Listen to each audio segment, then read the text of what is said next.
Well, good morning and welcome back to the Splash Live. I'm Dave Scott here on Civic Center TV. Thank you very much for tuning in each and every morning from 9:30 until 10. Tyler Keefe standing by with the mega cast coming up at 10 o'clock. More live and local programming than really I think any other local channel in the area.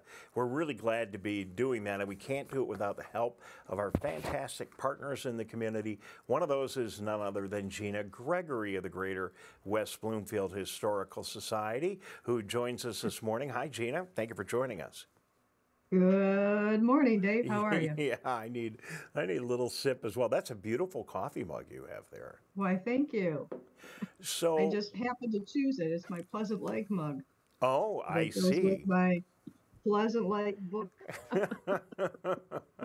You know, most of our guests wait until halfway into the interview before they put in plugs for their own other projects. But now that you brought it up and you've got them, why don't you tell us about your book real quickly, and then we'll get into what's going on at the Historical Society. Sure, it's on the top of my mind because tonight I'm going to go to the township board meeting and let them know that our association, Pleasant Lake Improvement Association, is donating a copy to the township. Along with, we'll also be giving one to the library, each of the schools for our attendance area, and then the state library as well, and the Bentley Library. So we're happy to share the book with the community. Tell us So that's my quickly, plug.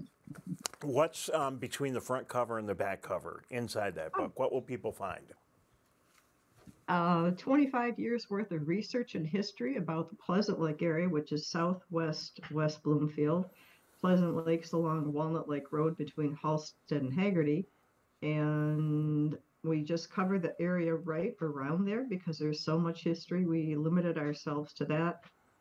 This edition is all in color, 350 photos. So it's well done. It's laid out easy to see, to flip through. And we also include more information about the natural beauty of the area, from the natural beauty roads, the cancellation of Northwestern Highway, to the West Bloomfield Trail that's close by. So there's a lot of nature around, and we highlight that. Well, there is, and people should definitely get out and enjoy it, and maybe they'll be encouraged by your book to do so. And this winter, we've been able to do it both with our skis on and without. So it's, you know, the trail's amazing, as you mentioned that. And, you know, it just comes right through the heart of our community. And if you only see our community driving down Maple or Orchard Lake Road, then you're really missing the real view of our community that, you know, that was right along the former railroad tracks that came right through our community. It's an amazing main trail and trail network that we have here. So let's talk a little bit about the Historical Society. I have all of these pages right with, with so much information.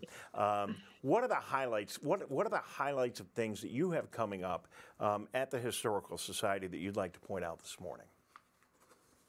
I would say our next event, well, yesterday we had a successful presentation about Native stories and legends. That was well received at the library. So that was in February. So our March presentation at the library will be the house on Pine Lake Road with the blue rolling cedar shake roof that is so interesting.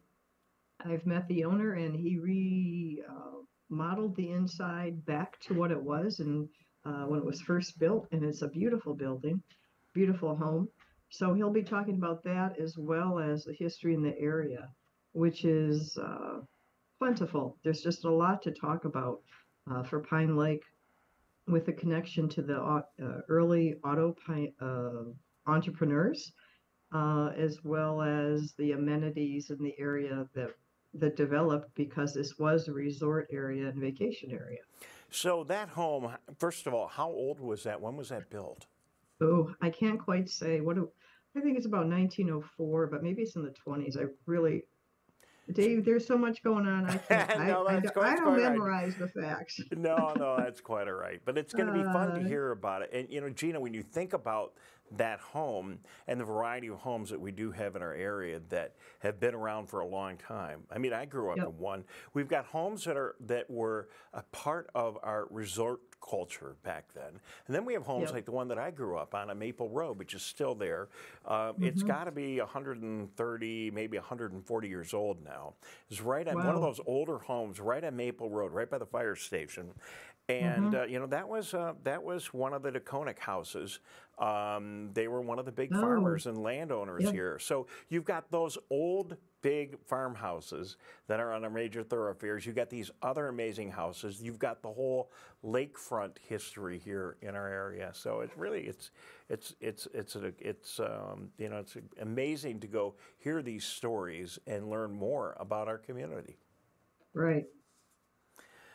And my house is a small house on small lots. Our whole subdivision was made in the 20s so that people could drive out and have that summer resort experience on a 25-foot lot. So it's a wide-ranging story. So Um, a lot of the activities that you have, forgive me, Gina, a lot of the activities that you have, they don't all happen right at the Historical Society, right at your office. You've got presentations at the library. You're getting hmm out around the community. Do people hmm enjoy that? Oh, sure. The library is a great venue for us. It's easy to find. It's a great big space. And so we partner with everybody, as you know, so that we can get by as a nonprofit organization that's only supported by donations. And it's very affordable to be a member, $20. Certainly, we welcome gifts more than that, and donations are always appreciated. And most of our events are free. And so, probably the top of my list of what I'm excited about is a planning meeting this Thursday. Looking forward to 2024 when it will be the 50th anniversary of the Historical Society. I'm hopeful that we can have a home and garage tour that would highlight our auto history. And the last home tour we did was 2014. So we'd like to do another one now. We have amazing history to share.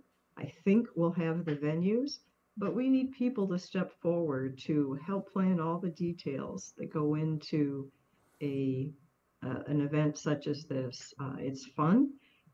You learn some history and you support our community and support the Historical Society. And so we're looking for you and hope that you can come to the Orchard Lake Museum this Thursday 7 p.m. and we'll just work through the list and see who can help and what they can do. So uh, give us a call at the museum if you need to, or reach out to me. You can do that at contact@gwbhs.org. That's next on our horizon on this Thursday at 7 p.m. So, Gina, that's a great idea. And these home tours are fantastic because there you get to see living history and you also get an opportunity to go into someone's home that you would never get access to. All these home tours are fantastic. Fun to knock on the door and say, hey, nice house. I'd like to see it. Get out of here, kid. Forget it. But during this kind of an opportunity, Yep. and I love the idea of tying this into our auto heritage. Do you expect to find homes where have been work or homes where people have some historic vehicles or a little bit of both? What are you expecting and where do you think this is going? I hope it's I hope it's headed to great success. Um, we have a rich auto heritage, so I'm looking at it as diversely as possible. I know there's a home on Orchard Lake where the person who first built the home invented metallic paint for the car industry. So Wow. there's that car connection. Uh, Henry Ford and his buddies, most simply said, like to tour around in their vehicles. And so they had an automobile club out here at Pine Lake, and it was called the Automobile Club, and they had a building. So Tim Paul is actually giving a presentation on that this August at our classic car open house. He will be the featured speaker in August and talk about that. So I would like for that to be a part of the program as well in some capacity. So I have all these ideas. They aren't set in stone yet. There's a few homes where they're new homes, but gosh, they have a 6-car garage. Right. There's something in that 6-car garage besides a Well, couple of I, daily vehicles. I could tell you because I have some very good friends that are into classic and nostalgic automobiles, and they Yeah. know some of the people, and you would be amazed. It's not all homes. You would be amazed at some of the car collections that people have in our area. I don't know about immediately in West Bloomfield. I'm sure you'll dig them up. But, I walked into a warehouse a couple of weeks ago that looked very nondescript from the outside, and there were 100 amazing, beautiful cars in there. And Wow. it was a museum, but I asked the owner, I said, well, hey, what's going on here? Well, I just like to have these and maintain them and show them to my friends. So I Well, think there's a lot of that going on. and if there's anybody out there who would like to participate by supporting the Historical Society with that, in any way, please reach out to me. Again, at contact@gwbhs.org. I don't know you yet, and we need to be friends. And, Gina will make the connection. support us. I'm so sorry. I got to go. Thank you very much for being with us. Sorry for the last minute request, but it's very good to have you with us. Good luck, and we look to participate with you on a number of activities coming up that we Right. could do a much better job of getting on Civic Center TV, and look forward to extending and growing our partnership with you. Thank you very much. I do too. Thank you very much. Gina Gregory, Greater West Bloomfield Historical Society. Check them out on the web and go visit them as well.